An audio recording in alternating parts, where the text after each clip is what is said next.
Very good morning साथियों. I hope you are very well. So let me discuss about रूस. रूस की क्रांति. अच्छा, रूस की क्रांति या फिर ये कहें कि आपने ये वीडियो ओपन कर लिया, प्ले कर लिया, तो इसको सुने क्यों? तो जब भी डिबेट हो, चाहे रूस को लेके, चाहे लेनिन या फिर कार्ल मार्क्स या कम्युनिस्ट, जैसा कि आप जानते हैं भारत में कम्युनिस्ट अपना अच्छे से पैर पसार चुका है.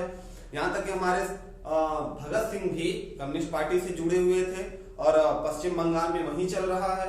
इसके साथ ही दुनिया में अगर देखा जाए तो 10 से 15% भूभाग पे कम्युनिस्ट पार्टी का अपना दबदबा है. जैसे चाइना हो गया और उत्तर कोरिया हो गया, रूस हो गया. तो ये कम्युनिस्ट की जो विचार है, जो विचारधारा है, वो किसकी देन है? कार्ल मार्क्स की. तो इन लोगों के बारे में जब भी कहीं डिबेट हो तो अपना 2 पॉइंट रख सकें, और जब आप इनके बारे में बोले या रूस के बारे में बोले तो लोग आपको सुने. इसके लिए बस आपको 5 मिनट देना है और ध्यान से बस एक कहानी सुननी है. कहानी किसकी? रूस की. तो कहानी शुरू होती है 1905 से, 1905 से. 1905 में हुआ क्या कि एक जापान से रूस युद्ध में हार गया. ठीक है, सोचने वाली बात है कि रूस इतनी बड़ी कंट्री जापान से हार क्यों गया. तो जब हम first world war, second world war और दूसरे वॉर की बात करेंगे तो उस समय हम ये कहानी समझेंगे आखिर ऐसा क्या हुआ था कि जापान से रूस हार गया. ठीक, अभी हम बात कर रहे हैं रूस के आंदोलन की, वहां के क्रांति की, कि मोनार्की हटा के कैसे डेमोक्रेसी लाई गई. तो पहली बात ये जान लेते हैं कि रूस में राजा को कहते हैं जार. राजा को क्या कहते हैं? जार कहते हैं. और रानी को जरीना. और जब ये क्रांति हुई रूस की 1905 में, तब वहां का राजा कौन था? तो जार निकोलस द्वितीय, जार निकोलस सेकंड वहां का राजा था. ठीक है, अब यहां 1905 में क्या हुआ भाई? क्रांति हुई, शुरुआत हुई. क्यों हुई और कैसे हुई? तो कारण बना जापान से हार. और जापान से हार के वजह से वहां के रसिया के, रूस के कुछ मजदूरों ने हड़ताल कर दिए, आंदोलन कर दिए, जिनके ऊपर जार द्वितीय, जार निकोलस सेकंड की सेना ने गोली चला दिया निहत्थे मजदूरों के ऊपर, और लगभग 1000 मजदूरों की जान गई थी, जिसे हमने खूनी रविवार का, हमने नहीं इतिहासकारों ने ब्लड संडे यानी खूनी रविवार का नाम दिया है. अब यहां से सवाल बनता है कि खूनी रविवार की घटना क्या है? तो यही जो हमने बात की कि निहत्थे मजदूरों के ऊपर गोली चलाकर उनकी हत्या कर दी गई, यही है खूनी रविवार की घटना. और ये हुई थी 22 जनवरी 1905 में, 22 जैन 1905 में हुई थी. और कारण क्या था भाई खूनी रविवार होने का? वही आंदोलन. और आंदोलन क्यों हुआ था? तो जापान से रसिया हार गई थी. ठीक है, और मजदूरों को उनकी मजदूरी का पूरा वेतन नहीं मिलता था, और जो दूसरी सुविधाएं हैं वो नहीं मिलती थी, जिससे उनके मन में आक्रोश आया और उन्होंने सोचा कि भाई जब इतना बड़ा देश एक छोटे से देश से हार जा रहा है तो हम भी तो अपनी मांग रख सकते हैं. और इस चक्कर में बेचारों की जान चली गई और ब्लड संडे यानी खूनी रविवार का दिन बना. अच्छा, यहाँ सोचने वाली बात यह है कि अगर आपसे कोई पूछे कि रूस की क्रांति कब हुई थी, तो रूस की क्रांति हुई थी 1917 में. ध्यान देना है, शब्द है यहाँ पे, रूस की क्रांति हुई 1917 में. लेकिन रूस की पहली क्रांति कब हुई? 1905 में. ठीक है. अच्छा, 1917 की क्रांति का वजह क्या बना था? तो फर्स्ट वर्ल्ड वॉर में रूस की पराजय. अब आप कहें कि फर्स्ट वर्ल्ड वॉर में या सेकेंड वर्ल्ड वॉर में रूस कहां पराजित हुआ था? तो आपको मोटी मोटी कहानी पता होगी जब हम डीपली फर्स्ट वर्ल्ड वॉर की बात करेंगे कि अमेरिका शुरू में नहीं आया, वो तो व्यापार करना चाहता था, बाद में आया, जब उसको दिक्कत आई तब रूस कैसे, इटली, तो वहां पे समझ में आएगा कि रूस की पराजय किस प्रकार से हुई थी. ठीक है. 1917 में रूस की क्रांति हुई, पहली क्रांति 1905 में. ये बात याद रखनी है. ठीक है.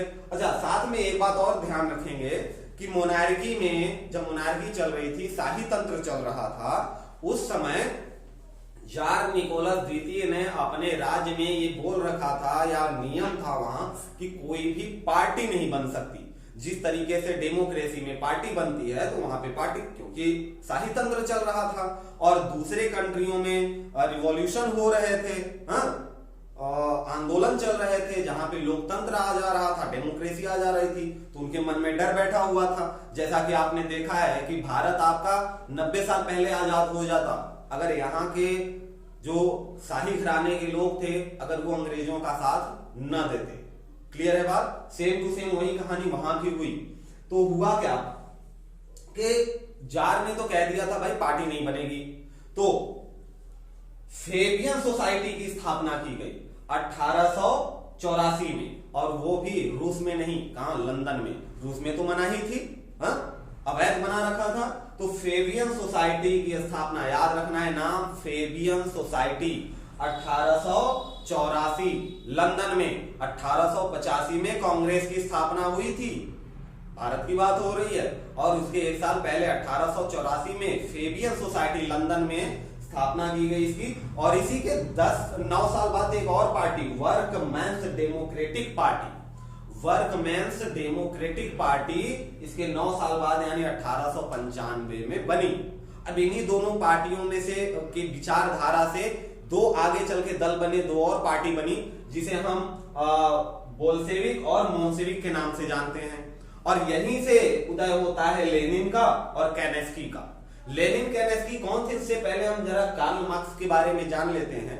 तो जैसे आपके भारत में रविन्द्रनाथ टैगोर, सुभाष चंद्र बोस और सरदार वल्लभ भाई पटेल जैसे विचारधारक थे, जिन्होंने अपनी विचारें फैलाई लोगों में, तो वैसे ही थे कार्ल मार्क्स।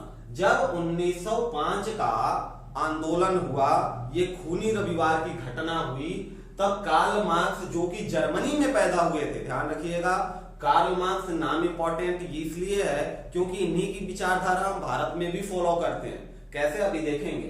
तो कार्ल मार्क्स का जन्म जर्मनी में हुआ था, और इन्होंने 2 पुस्तक लिखी मेन, दास कैपिटल और कम्युनिस्ट मैनिफेस्टो।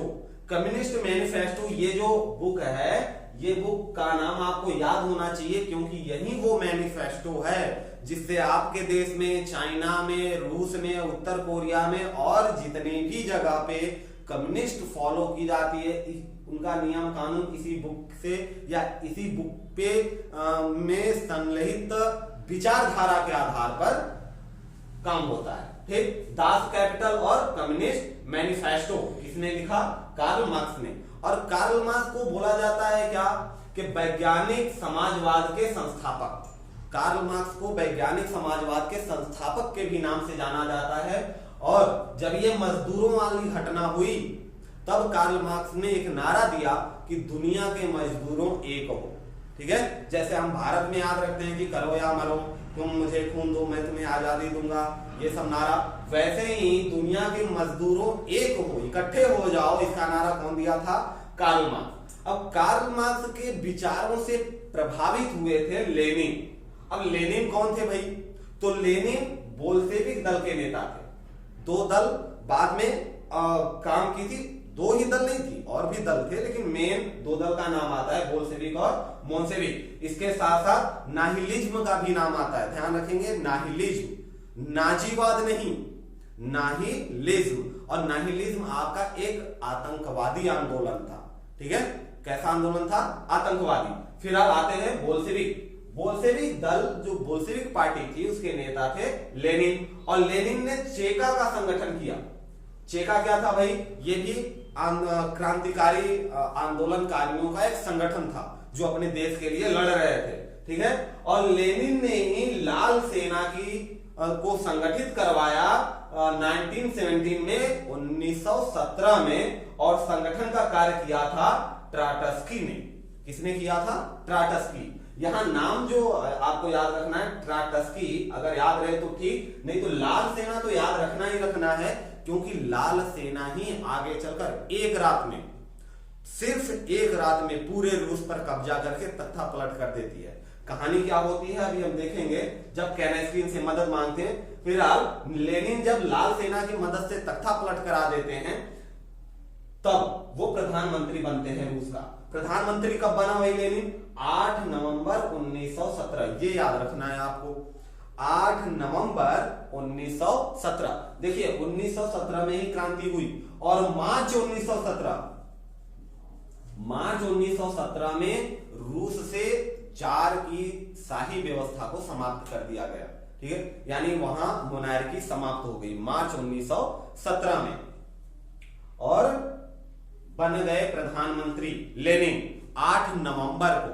ये मार्च से नवंबर तक का जो ड्यूरेशन था, जो टाइम था, उसमें कौन रूल कर रहा था रूस पर? तो अलेक्जेंडर केनेस्की रूल कर रहे थे, कहां? रूस पर। लेकिन जो रूस की जार की जो अपनी पुरानी सेना थी, ये पार्टी की बात हो रही है, देखिए केनेस्की पार्टी के थे, मोन्सेविक दल के। लेकिन जब रूस की अपनी सेना या वहां की पहले से जो सेना रूस के लिए थी, उसने तख्ता पलटने का कोशिश किया, तो अलेक्जेंडर केनेस्की ने मदद मांगी लेनिन से। और लेनिन तो ठंडा पड़ गए थे, क्योंकि अलेक्जेंडर केनेस्की हैंडल करने लगे थे, डूमा पार्लियामेंट बन चुका था, हाँ, तो पार्लियामेंट तो ऑलरेडी बन चुका था, मोनार्की समाप्त हो गई थी। लेकिन जब तख्ता पलट की बात आई तो इन्होंने इनसे हेल्प ली, तो लेनिन ने अपने सेना, लाल सेना को आदेश दिया, रेड आर्मी को आदेश दिया कि भाई कब्जा कर लो। और हुआ क्या था कि आंदोलन में, ये जब मार्च में मोनार्की समाप्त हुई, उसके पहले जो आंदोलन हुए थे, उसमें लाल सेना जो रेड आर्मी थी वो पूरे रूस में फैल चुकी थी। वो आंदोलन में आग में घी डालने का काम कर रही थी, लोगों को सपोर्ट मिल रहा था कि हाँ हमारे साथ एक आर्मी है। तो लाल सेना तो पूरी फैली हुई थी। अब वो जबकि पार्लियामेंट बैठ चुका था, मोनार्की समाप्त हो चुकी थी, डेमोक्रेसी शुरू हो गई, तब लाल सेना का काम समाप्त हो गया। अब वो अपने घर जाने की तैयारी में थे। अचानक अलेक्जेंडर केनेस्की ने मदद मांग ली लेनिन की, और लेनिन ने लाल सेना से बोला भाई कर लो कब्जा।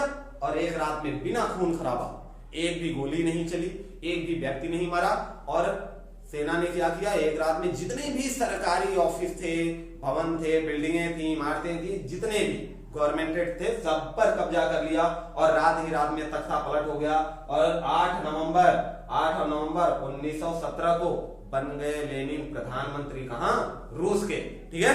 और इनकी मृत्यु हुई, लेनिन की मृत्यु 21 जनवरी 1924, ध्यान देंगे 1924। और अगर कॉम्पिटिटिव एग्जाम में आया कि लेनिन की मृत्यु कब हुई, तो डेट जरूर देगा, ठीक है, डेट जरूर। तो डेट है 21 जैन 1924 को। तो ये रही लेनिन की बात। और लेनिन का आप लोगों ने बहुत नाम सुना होगा अपने भारत में, क्योंकि कम्युनिस्ट जुड़ा हुआ है लेनिन से, लेनिन ही इसको फैलाते हैं। हालांकि कम्युनिस्ट विचार है कार्ल मार्क्स का, और लेनिन प्रभावित थे कार्ल मार्क्स से। यह भी सवाल आता है, लेनिन किसके विचारों से प्रभावित थे? तो कार्ल मार्क्स के विचारों से प्रभावित थे लेनिन, और कम्युनिस्ट मैनिफेस्टो के थ्रू ही, उसके नियम कानून, उसके विचार के थ्रू ही लेनिन अपना काम करते हैं, पार्टी बनाते हैं। और इसके साथ ही 2-4 और राइटर, ऐसा नहीं है कि 2 ही लोगों ने मिलकर देश आजाद करा दिया अपना, कई लोगों का योगदान होता है। जैसे भारत में बात करें तो लाख के ऊपर भी लोग ऐसे हैं, लाख के ऊपर लोगों ने अपना योगदान दिया है, ठीक है, करोड़ों बोले तो सही है। और लगभग कितने लोगों को हम लोग जानते हैं? 80-90-100 लोगों को ही जान पाते हैं, ठीक। तो वैसे ही इन दोनों से हटके, इन दोनों तीनों से हटके कुछ और भी लोग थे। जैसे एक और पार्टी हमने बात की थी नाहिलिज्म। तो नाहिलिज्म के 2 नेता थे, नाहिलिज्म के 2 नेता थे, बाकुनिन और तुर्गनेव।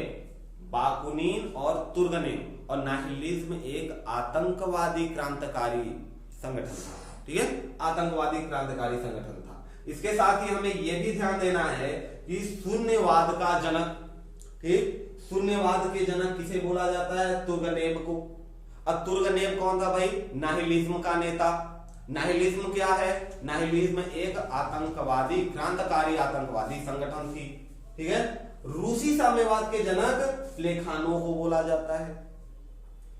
आदर्शवादी साम्यवाद के प्रोफेसर रॉबर्ट ओवेन, आदर्शवादी साम्यवाद के प्रोफेसर रॉबर्ट ओवेन को बोला जाता है। और बात हो अगर के आधुनिक रूस का निर्माता कौन, तो आधुनिक रूस का निर्माता स्टालिन, आधुनिक रूस का निर्माता स्टालिन। अच्छा भाई, ये तो हमने देख लिया था कि फेबियन सोसाइटी की स्थापना 1884 में होती है, और उसी के 9 साल बाद वर्कमैन्स डेमोक्रेटिक पार्टी की स्थापना हुई 1895। और जैसा कि दास कैपिटल और कम्युनिस्ट मैनिफेस्टो की बुक लिखी है कार्ल मार्क्स ने, वैसे ही टॉमस पेन, नाम आता है टॉमस पेन का, तो rights of man, rights of man किसकी रचना है? टॉमस पेन की रचना है। और मदर, बुक का नाम है mother, Maxim Gorky, Maxim Gorky ने रचना की थी मदर की। ये हमने रसिया के बारे में, रूस के बारे में एक छोटी सी बात ली है, छोटा सा पॉइंट लिया है, जिसमें से इंपॉर्टेंट लगभग 50 से 60% कवर है। और ये सारी जानकारी आपको लुसेंट के जीके बुक से थी।